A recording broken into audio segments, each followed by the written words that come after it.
Ја затвораме последната тркалезна маса, јас имам среќа и оваа година и лани да го затворам фестивалот, односно тркалезните маси со две фантастични представи. Истото го мислам и за лани, за турскиот театар, истото го мислење го делам за вашата представа, но за неа ќе разговараме малку подетално, за кратко. Тркалезна маса за представата Езмон во продукција на Народен театар Битола, режија Оливер Мицевски. Скоро целиот ансамбл е тука. Ви благодарам за присуството. Пред да продолжиме да разговараме за представата и јас ќе се обидам и ги така практикувам на сите тркалезни маси до сега, да дадам некој краток свој осврт и потоа продолжуваме во заеднички муавет. Пред вас на седишната имате една кратка биографија и некој мислење за делото и режисерските пристапи на режисерот Оливер Мицевски, кој што за жал не напушти во март оваа година. Би сакал текстот што денеска го подготвив за Оливер да го прочитам, да го дозволите. Ќе одземим кратко време од денешната трибуна. Прераното заминување на Оливер Мицевски не е само загуба за неговите блиски, соработници и пријатели. Тоа е загуба за македонскиот театар, но и за една поширока европска театарска сцена на која тој со години градел предпознатлив и сосема уникатен авторски јазик. Оливер Мицевски дипломира режија на Факултетот за драмски уметности во Скопје во плазата на Слободан Унковски, еден од најзначајните македонски режисери. Уште неговата дипломска представа Лолита според Набоков, поставена во Драмски театар во 2007 година, го навестува како автор кој нема да се задоволи со конвенционални театарски решенија и кој уште од самиот почеток ќе бара нови сценски јазици и нови форми на комуникација со публиката. Во првите режии на Мицевски во Македонија, по првите режии се извинувам во Македонија, неговиот креативен пат продолжува надвор од државата. Како стипендист на норвешката влада, специализира избенови студии на Универзитетот во Осло, каде ја режира No Way или Norway Today од Буерзима во престижниот Nordic Black Theatre. Токму тој период го означува почетокот на неговата меѓународна кариера. Во 2012 година се преселува во Будимпешта, каде го основа Theatre on the Roof, првиот професионален англиски репертуарен театар во унгарската престолнина. Под негово водство оваа театарска куќа прераснува во значајна независна сцена со бројни успешни продукции и гостувања низ Европа. Неговите представи Стаклена менажерија од Тенеси Вилјамс и Вернисаж од Хавел бележат повеќе од 100 изведби, настапуваат во Чешка и Словачка и стекнуваат репутација на исклучително прецизни и оригинални интерпретации на современата драматургија. Она што особено го издвојува Оливер Мицевски е фактот дека неговото творештво не остана врзано за една средина, еден град или една театарска култура. Неговите представи беа создадени и изведувани во Македонија, Норвешка, Унгарија, Данска, Франција, Ирска, Словачка, Чешка и Обединетото кралство. Работеше по автори како Набоков, Вилјамс, Хавел, Кейн, Костенко, Мене. Неговата Мравкина улица беше изведена во Кан на рамките на одбележувањето на 70 годишнината на меѓународниот театарски институт, а подоцна и во Даблин. Неговите продукции два пати биле дел од програмата на CPH Stage, најголемиот тански театарски фестивал. Оваа континуирана европска присутност сведочи дека не станува збор само за македонски режисер кој работел во странство, туку и за режисер кој успел да изгради предпознатлив европски театарски идентитет. Подоцна во Копенхаген, неговата работа станува уште порадикална и поконцентрирана. Таму ја основа Оливер Мицевски Theatre Company и започнува период на интензивно истражување на минималистичкиот театар. Неговиот интерес беа телото, звукот, ритамот, редукцијата на сценските средства и иднината на театарскиот израз. Во неговите представи зборот постепено отстапуваше место на движењето, а драмскиот текст стануваше појдобна точка за создавањето на нов сценски универзум. Неговата верзија на Лолита, поставена без изговорен текст, останува едно од најрадикалните сценски истражувања во неговата кариера. Особено значајно беше неговата постановка 448 Психоза од Сара Кейн, представа која многумина ја сметаат за врв во неговата режисерска зрелост. Токму таму неговиот авторски јазик достигнува извонредна чистота, минимални средства, максимална емоционална и сценска сила. Во тој период кулминира и неговата долгогодишна соработка со македонската визуелна уметница Жанета Вангели, чии сценски решенија, проекции, звуцни пейзажи и визуелни инсталации стануваат составен дел од неговиот театарски свет. По 14 години во странство Оливер Мицевски се враќа во Македонија на покана на Народниот театар Битола за да го режира денешниот Едмонд. Гледајќи ја представата, станува јасно дека тоа не било само уште едно гостување во неговата кариера. Тоа било враќање дома со целосно оформен авторски ракопис. Во моментот на неговото заминување, Мицевски веќе ги подготвуваше неговите проекти во Лондон, меѓу кои Маченик од Мариус фон Маенбург во King's Head Theatre, како и нови соработки во Македонија. Мицевски беше режисер кој никогаш не се пласеше да ризикува, режисер кој своите представи ги создаваше со ретка комбинација од храброст, дисциплина, интелектуална љубопитност и длабока верба во театарот. Затоа вечерва, зборувајќи за Едмонд, во суштина зборувам и за Оливер Мицевски, режисерот кој замина прерано, но остави преголема трага од времето што му беше дадено. Фала ви за вниманието, фала ви за присуството на семејството на Оливер. Повеќе за кариерата на Оливер, како и за другите колеги од театарот кои не напуштија, можете да најдете во бюлетените на фестивалот Војнен Кернодински. Фала.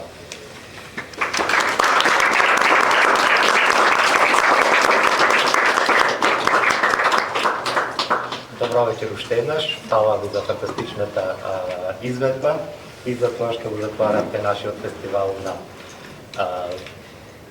емотивен, но преубав начин, еуфорија не само емоционална, туку и од театарски аспект во секоја смисла. После 7 исклучително динамички и содржински богати фестивалски денови и тркализни маси, го заокружуваме фестивалот со вашата изведба. И ќе разговараме за представа која што апсолутно мислам дека кореспондира со мотото на годинешното издание на фестивалот Храбар нов театар.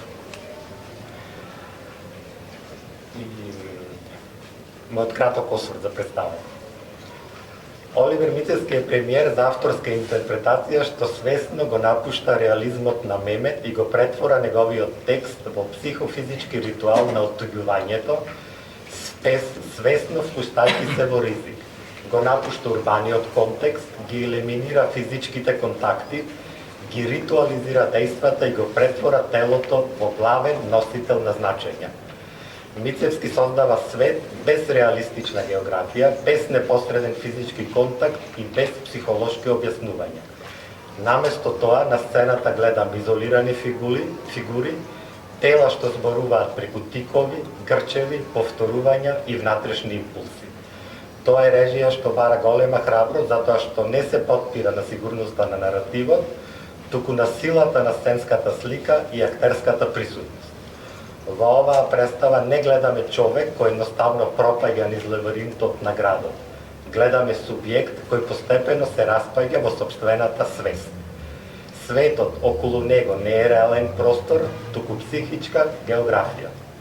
Ликовите не комуницираат еден со друг на вообичаен драмски начин, туку како изолирани гласови во заеднички круг на осаменост. Така Едмонд се претвора во психофизички ритуал со сценска студија за оттуѓувањето, кршливоста и неможноста за вистински контакт. Тоа значи дека Едмонд те представа што вечерва отвори многу важни прашања за современиот театар, односно колку далеку може да оди една интерпретација на текст, на идеја И што може да се каже со телото кога зборот веќе не е доволен или токму за оние ризици кои што на многу од тркалезните фестивалски маси ги нарекувавме храбар нов театар. На трибината, на тркалезната маса е присутен и директорот на фестивалот, може би ќе почнеме со на театарот, се извинувам.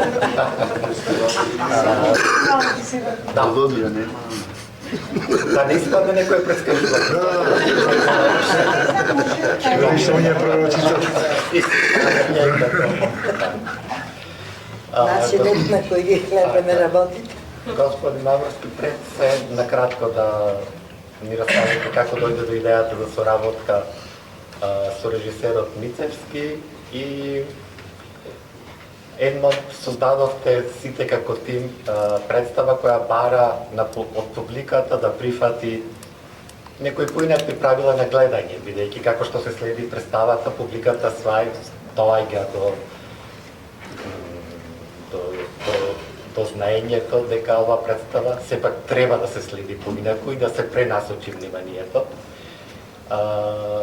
И тука моето прашање ми било дали вие сметате дека денешната публика е подготвена за ваков вид на театар или може би сметате дека театарот има таква задача да ја подготвува публиката за нови начини на чувствување и разбирање на театарот? Да. Би почел почетокот од првото прашање за како дојдовме до идејата со Оливер заедно да ја реализираме оваа представа. Беше долг и мачен процес. Мислам, ние пријателски пиевме неколку пати кафе. Неговата првична идеја беше Ипсен, кога ние мртвите ќе се разбудиме. Добивме многу минимална сума на средства за реализација од Министерство за култура, тогаш Битолски театар се уште немаше делегиран буџет. И заедно одлучивме да извршиме промена на текстот и да го работиме токму еднот од Мемет.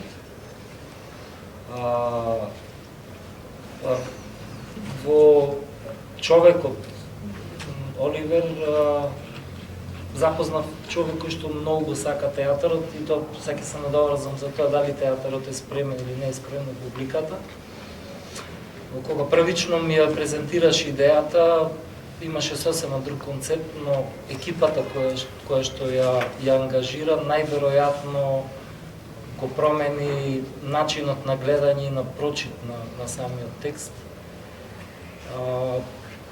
За мене исто беше шокантно кога ја гледав првата проба од она што се случуваше на сцената во една одмината фаза и како и сите останати кои што ја гледаа во Битола, делот од она публика која што ни е блиска и комуницираме, првичниот шок поминува и потоа просто како и сите споредни ликови кои што се вртат околу главниот лик, така и публиката започува да се врти околу Едмонд и таа приказна ве движи и не ве остава да ниту на една секунда да бидете деконцентрирани, да ви избега действото на представата. Театарот од секогаш, видете, прво да се занимаваш со театар е храброст, а тек да создаваш некаков нов храбар театар, јас тоа не го разбирам како дефиниција што значи нов храбар театар, но театарот по дефиниција е храброст.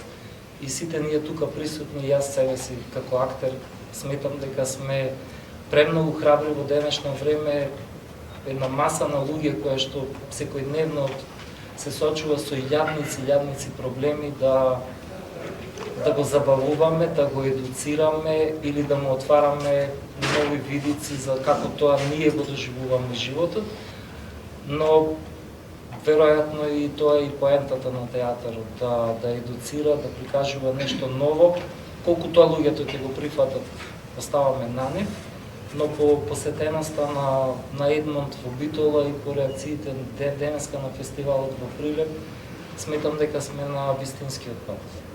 Штета што ова ни беше прва и последна соработка со Оливер, но во секој случај среќен сум што успеавме барем една од неговите големи желби да исполниме. Цитирам негова изјава да работам во најдобриот театар во Македонија. Hvala. Пред да разложиме представава на слоеви, може би некој од вас сака да сподели за тој првичен контакт со идејата како ова представа ќе тече и како вие имавте влијание врз тоа, како Оливер може би не продолжи, туку почна различно да размислува, бидејќи и мене ми спомнуваше во една наша средба во Битола дека поради вашите разговори многу од првичните идеи сепак биле променети. Било предполагам. Можам и јас. Да, точно нели требаше да работи Оливер Битола кога ние мртвите ќе се разбудиме, нели заради X причини кои не се ни важни сега, одлучи да го работи Едмунд. Ми соопшти дека би сакал да јас да ја играм улогата. Имавме ние една до две средби можеби пред тоа во Битола, кратка, се разбира, информативна, но за тоа како тој го менувал концептот не знам, но знам дека кога се собравме прв пат во така наречената репетициона сала во Битола, во Битолскиот народен театар, се собра целата екипа која денеска игравме представата. Останавме јас и тој после тоа и ми кажа една работа. Огнен би сакал да направам представа каде што главниот лик ќе биде статичен. Јас реков, Оливер, супер, јас веќе размислував многу сакам да направам представа каде што главниот лик или ликот кој јас го играм ќе биде статичен и сите последици или тешкоти, па и придобивки кои ќе излезат од тоа. И така некако во тој момент таа соработка помеѓу мене и него тргна. Се разбира во текот на процесот. Може би тој се обидуваше, може би тој ми рече дека може би еве ако сакаш, може би ќе да одиме постепено, да дојдеме до таа состојба каде што ти нема да бидеш неподвижен, кога движи се, па ќе ги елиминираме движењето. Јас се разбира одбив, и не, ќе биде тука, ќе пробаме и од таму ги развивавме сите нешта, од централната точка, дури првото движење во пробите и нели и останало представата е после убиството кругот 1, 2, 3, не знам колку се тие трчања околу тоа. Тоа можам да го речам. Мене од секогаш ми било интересно и возбудливо. Мислите кои ги имаме како актери, може би нашиот, не знам како да го наречем тоа, наследена култура, да сме можеби да ги дообјаснуваме работите, да ги потцртуваме работите, секоја мисла дека треба да се види, може да го наречеме тоа психологизација или било како можеме да го елиминираме тоа и да едноставно да веруваме во состојбата во која се наоѓаме, физичка, па и психичка, емотивна, и од тој момент со сите нешта кои се околу нас, да ги до потреба можеби тежок збор да ги произведеме тие нешта, но не се работи за производ. И не секогаш зависи од околината, некогаш и во нас треба да но сепак како да, тоа да би сакал само да го речем дека на првата проба тој ми соопшти Огнен сакам вака, па рековме, јас ја нацртав и му реков, супер, викам, имате King Spot, јас му реков, King Spot, викам, вака, па тука може да гледам публиката, па вака, па тој рече, да, така, супер. Нели, како секој, како актер, режисер кои работат, како живи луѓе од крв и месо, од душа и од емоции, нели, и се тие нешта, се преточи тоа, на крајот излезе ово што излезе. Во Едмунд кој што вие го создадовте, во тој човек не е представен ниту како класична жртва, ниту како судостоник, туку како фигура на човек, на поединец кој што е изгубил или ја губи можноста за комуникација со светот, па дури со себе си самиот. Создавате лик чија драматична сила не произлегува од движењето, туку токму од неговата контролирана статичност. и таа статичност станува центар на статичноста и нашето тело станува центар во просторот на конфликтот. И секој движење, секој грч, секој тик носи свој драмско значење. Како ја градевте ова под наводници, нели, парадоксална актерска позиција, максимална статичност, а сепак донесовте максимална внатрешна и емотивна динамика? Не знам, се предпоставуваме со многу работа, прво. Посветеност, концентрација, како секоја уметност која бара многу, не знам како, нели? Јас ставно викам, во едно своје интервју, мислам дека и сребрам. Правиш, реков, сцената е моето платно, на некој начин. Нели, кога сликате некоја платно, многу време треба да дојде, дали имате скеч, имате така. Кога свирите клавир, треба многу време да помине да дојде, да го свирите, не знам, така натаму, некам се да звучам премногу помпезно и да се правам паметен, што се или патетичен на крај. Но како? Па не знам, и со водството на Оливер, и помеѓу мене и него, и рековме, ајде ќе направиме биографија, јас и речи измисли си биографија, која биографијата во Едмонт не е многу, има некоја биографија, ама не е биографија класична. Реков, добро, окей. Реков, тој е син на баптистички поп, мајка му е умрела кога имал 7 години и се сеќава на како дете на погребот и на мртвото лице на неговата мајка, на карминот и балсамираното тело, рековме се и мирисот, и како е тој крстен во река и како татко му го напуштил и од сите тие нешта, рековме како и сите сцени податна на некој начин ги поврзувавме со биографијата која ние ја додадовме, да речеме, на тоа писание од Дејвид Меме. Може да се најдете некуп такви релации, да речеме, сцената со шеширот, шапката, мајката, влегувањето во водата, одењето во црква, пеењето на песна, а од исто време и да не ја заборавиме и мојата собствена амбиција, не знам како да го речам тоа, амбиција, ја речам амбицијата, лош збор денеска, амбиција, сите се амбициозни, не за власт. Значи, таа желба за истражување, желба за уметност, љубопитност, како дете да се не знам, пробата да трај по 10 сати, јас да не братнам да ми носат стенските, да ми носат седни ми викат на столче, не, јас да велам не, се мачам. Од сето тоа, значи таа љубопитност, но се разбира доста контролирана. Пак ми е лош збор, доста и со Оливер и после тој разговаравме доста на таа тема. Како да го направиме тоа? Колку јас да ги примам нивните артикулации ги викавме.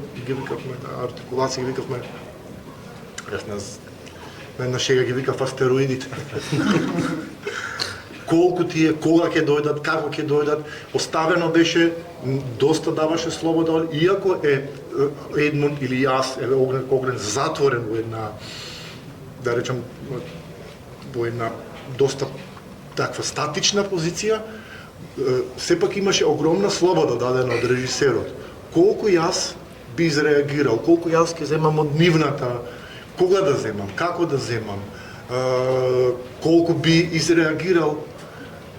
Исто и Калиф беше дадена слобода сите да изразуваме што е можно повеќе и колку сакаме да играме со тоа, да има можност за неизвестност, да има можност за ново, секоја изведба да биде, секоја проба да биде нешто ново, се разбира, го знаеме текстот, знаеме, но секојаш да има нешто ново, да стане нешто возбудливо, да дане нешто живо, да не е само дека нешто се повторува и да стане некој физички театар кој е добар, но не но не возбудува, не зборувам само за публиката, зборувам и за нас, како изведувачи, како уметници, како актери, да не возбудува, нешто што не прави живи, нешто да не биде дека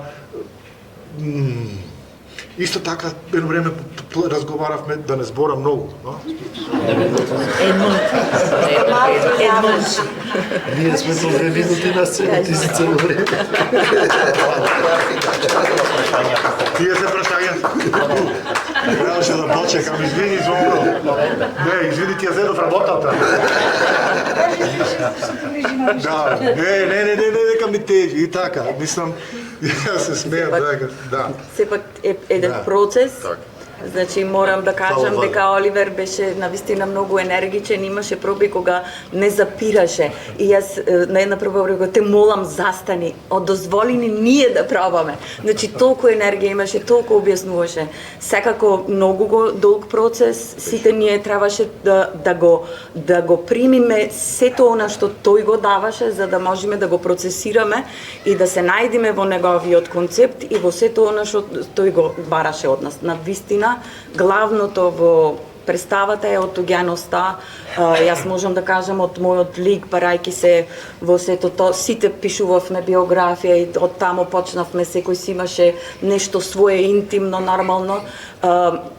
Отуѓеноста на луѓето во бракот, отуѓеноста на сопругот и сопругата, нефункционалноста на едно семејство, распадот на семејството, мислејќи дека некаде таму има нешто подобро, губејќи се себе си во патот кон подоброто, барајќи го подоброто. Значи сите тие разговори кои што ги водевме со него, навистина мачен процес, затоа што секој од нас бараше многу длабоко во себе си, а од друга страна да се тргнеш од себе си, да излезеш од себе си и сите тие чувства, емоции, потреба да се изразиш преку телото и преку тие грчеви, кои што сите во животот ги имаме, грчевите во животот.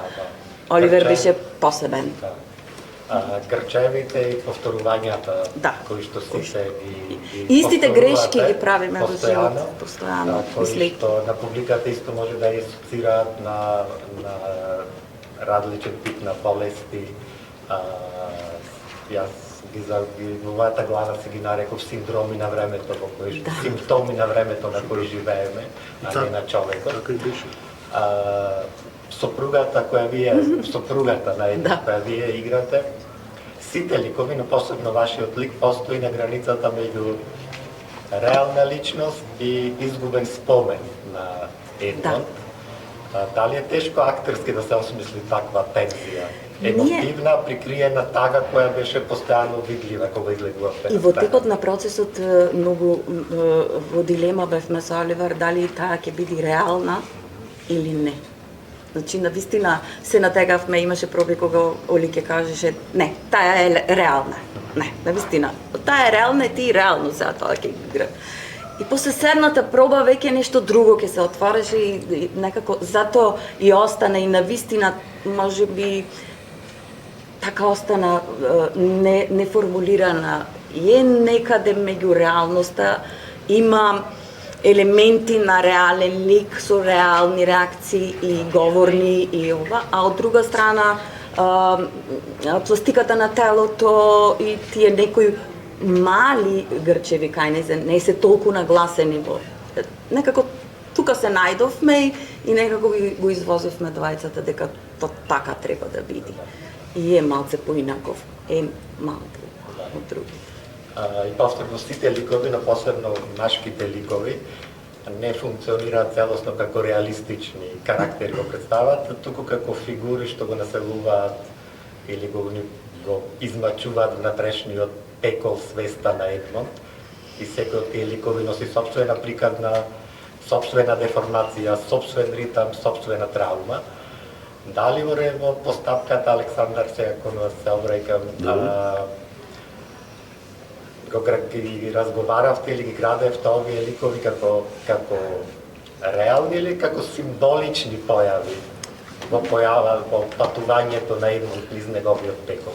Па вака сега повеќе беа како символични, така Оливер за мојата улога не сакаше толку символично да оди, сакаше да е една мирна сцена, како што беа впрочем и двете, ама јас во себе, како што ја направив биографијата со Оливер, како се договоривме, има едно убиство, сите тие работи да не ги набројувам сега, тие се измислени од цела екипа, имаше таква биографија за ликот направена.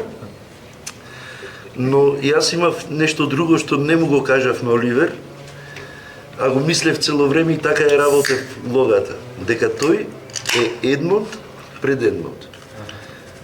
И после овој Едмонд ќе биде после електричната столица за него, тој ќе биде наредниот затвореник кој ќе го промени наредниот затвореник. Исто така и женските ликови од представата често изгледаат како проекции или одрази на внатрешните состојби на Едмонд. Сите женски ликови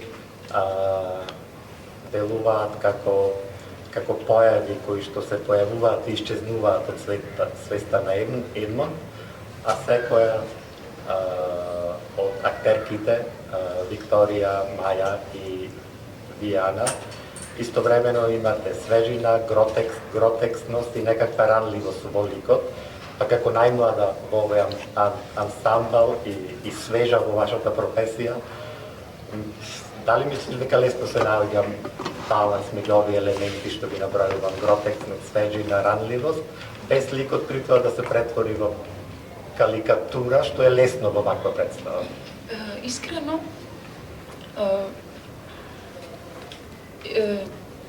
конкретно за моите два лика, јас целосно верував во режисерот и дозволував, мислам, и нормално како млада актерка без некое големо искуство, имав потреба да верувам целосно во режисерот и се препуштив тој да ме води, а и секако и колегите, особено Огнен, како Едмонд, бидејќи некако ја превземаш енергијата и после тоа ја враќаш и така со самото истражување исто, како што кажа, сите правевме биографии за ликовите и некако со самото водство на режисерот, а и префрлањето на енергијата со Огнен, така стигнав до тој момент да не премине во карикатура, а сепак да има таа гротескност во ликовите.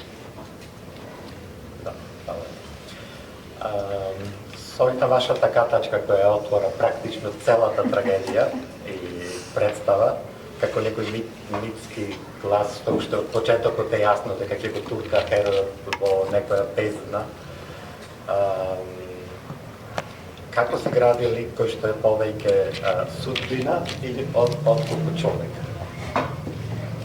Пред се, мислам, посебно емотивна состојба се наоѓам и после одигранава представа и цело време си мислам дека со жарот и возбудата со која што се работеше заедно со Оливер во текот на представата, фали неговото присуство вечерва и просто нема да се дрзнам во начинот, во толкување на начинот како се градеше ликот.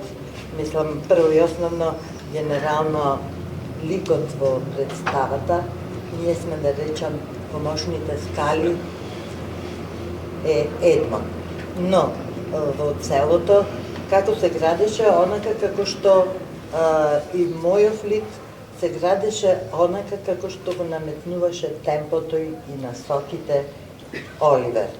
Ова го спомнувам секогаш режисерот е палката во представата, но на тој пат со него, во неговата преголема желба да се направи некој поинаков театар, некаква поинаква представа, да се скрши клишето кој, зошто, како и како ќе го доживее публиката, така да градењето на ликот беше прилично турбулентно, возбудливо, напати исполнето и со нервоза од двете страни, во барање на вистинската рамнотежа на ликот и местото и значењето на ликот во представата, но Генерално, затоа не можам да кажам како јас лично го градев. Го градев онака, низ процесот, како што во комуникација со Оливер не водеше патот да се заокружи овој начин.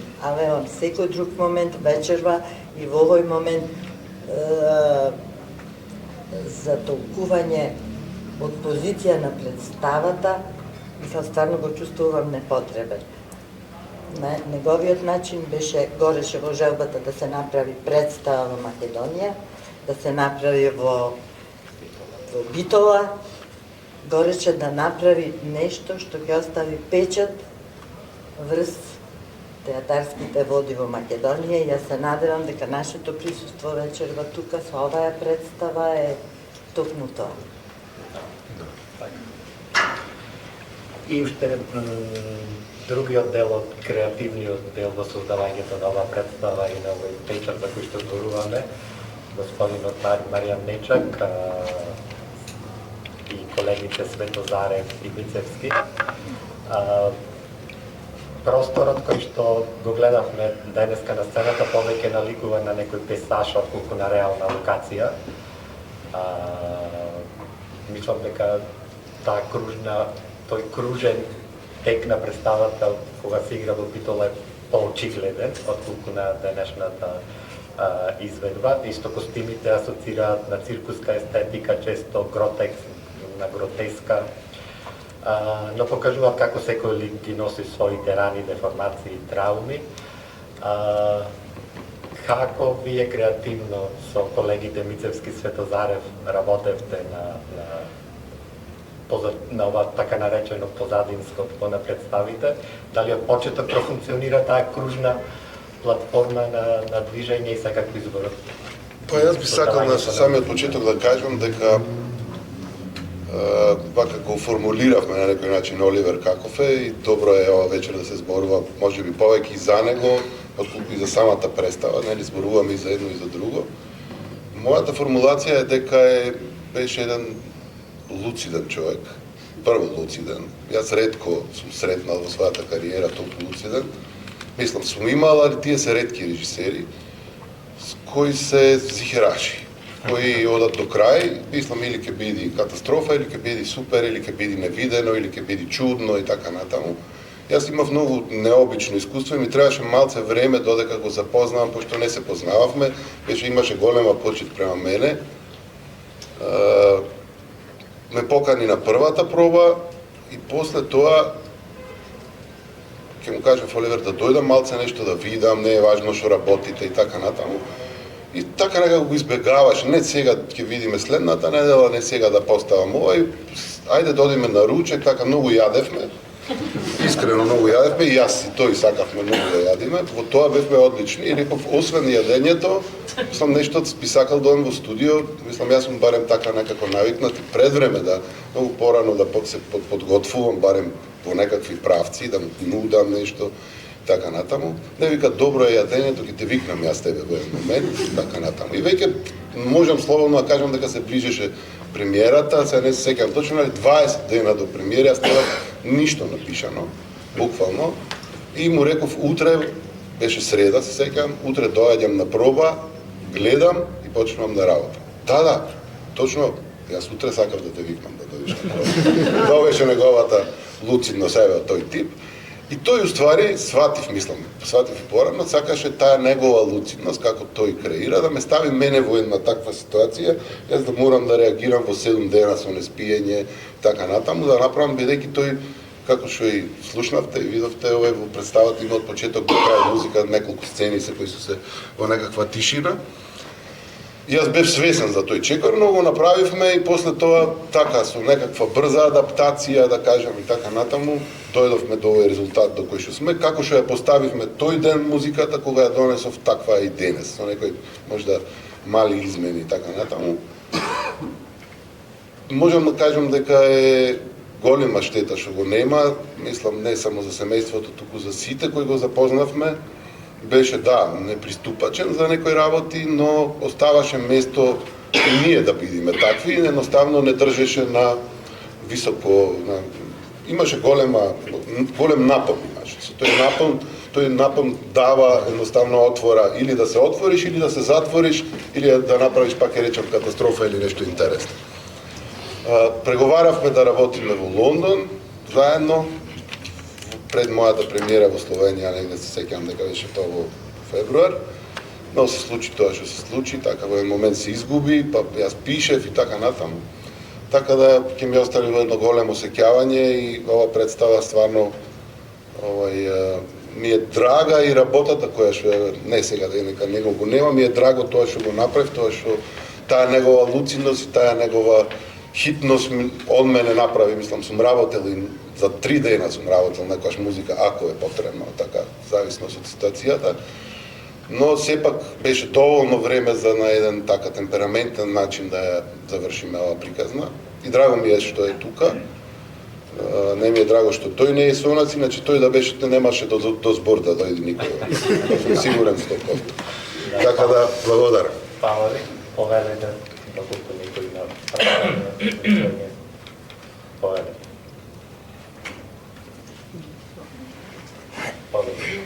Сакам да ви честитам за представата. Радувам што е на фестивалот, што имавме можност да ја видиме. Многу е убаво кога луѓе од театарот изразуваат толкава желба да видат представа и да дојдат од друг град, иако нели за мала публика сепак таков е концептот. Честитки до сите. Имам многу прашања, ама не мора да анализираме до толку.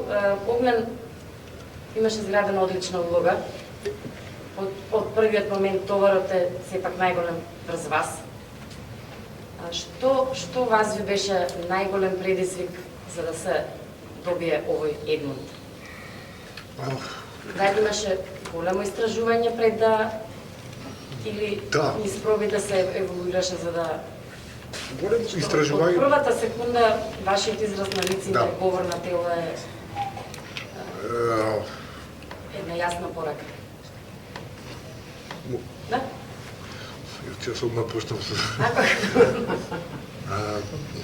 Да, истражување имаше. Длабоко истражување. Истражувањето одеше од, како што реков, од неговото детство, измисленото детство, нели? Па се до гледање гледав и документарните на луѓето осудени на Death Row во Америка од како се викаше? Не текне сега. Германецот не врска. Луѓе кои убиле вистински, кои биле и како тие како го кријат телото во тука веќе полицијата доаѓа, како паниката произлегува и како ја кријат паниката кога ќе дојде полицијата и кога сега после години да беше процесот исцрпувачки, на некој начин не беше исцрпувачки, беше тежок, но се разбира беше многу, таа тежина беше благородна. И навистина беше чест да се може би е одговорност, се разбира и да, но сепак има и е чест да имаш таква тежина. Оти не секогаш и не сите од нас добиваме таква шанса и не треба да се земе несериозно според мене. Но најтешко дојдовме ние до еден резултат. Сега тежината во тој резултат или во таа представа е како секогаш наново и наново да се направи сето тоа. Како артикулациите на колегите нема да бидат заучени, научени, нема да бидат тоналитет, нема да бидат точно на ритам, нема да бидат кореографија, нема да бидат композиција, точно на таа реплика, таму знаеме дека Валентина ќе направи ау или не знам или Александар ќе направи така. Туку секогаш да се остави нешто и тоа секогаш дава една живост. И во последните разговори неколку дена пред премиерата на Едмунд со Оливер, јас реков вака, значи мојот пристап кон представата, не само кон ликот. Кон играњето на целата представа, нели самата представува еден цицит од спремањето, нели така. Сите звуци, мојата концентрација, да ја наречам, мојата внимание, мојата целосна посветеност е на се она што се случува околу мене. И не се тие само ликови кои се...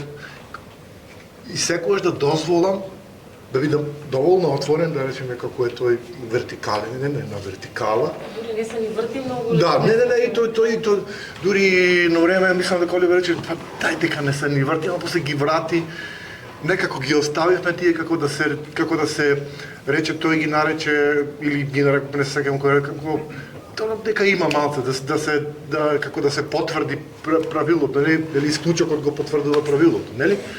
И како, значи, седејки, стоејки, но и дури не ги ни гледам многу пат, него често не знам и ден не ни сакам да знам што правите, да ми остане мене свежо, мене изненадување, мене да ми биде ново и го разговарав тоа и со него како во моментот кога секој пат слушаш нова музика и како таа музика тебе ти создава некој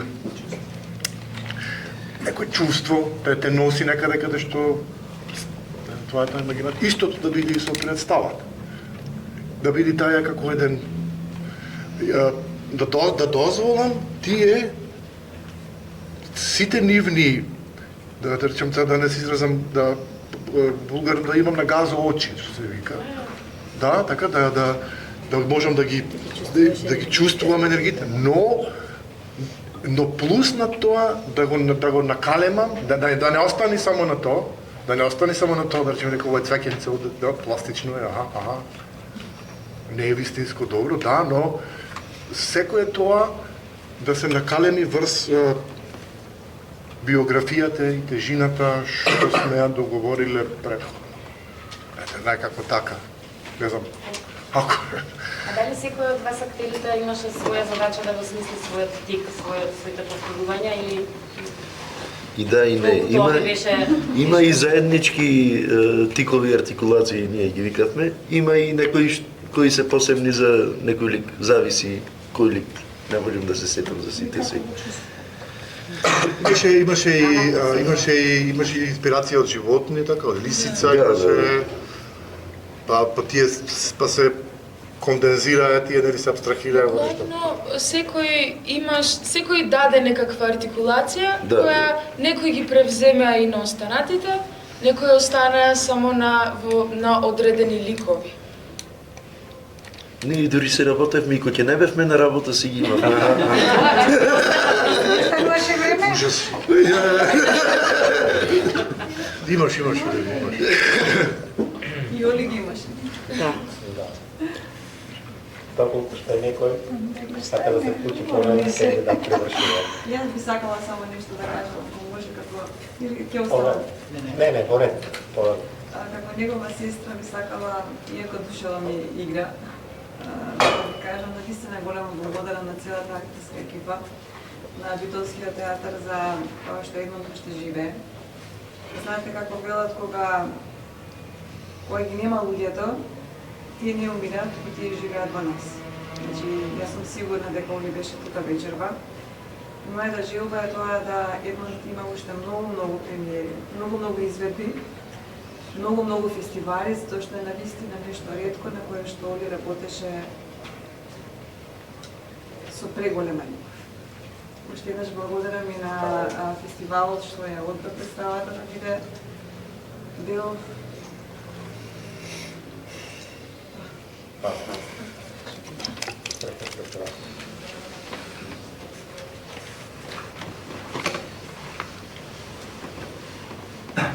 Ти беше најинтелигентен.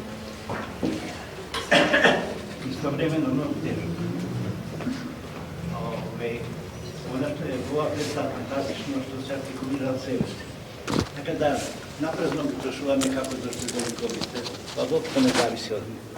Тоа е светот на Оли кој што се проширил секаде, тој работи. Така да, фала ви.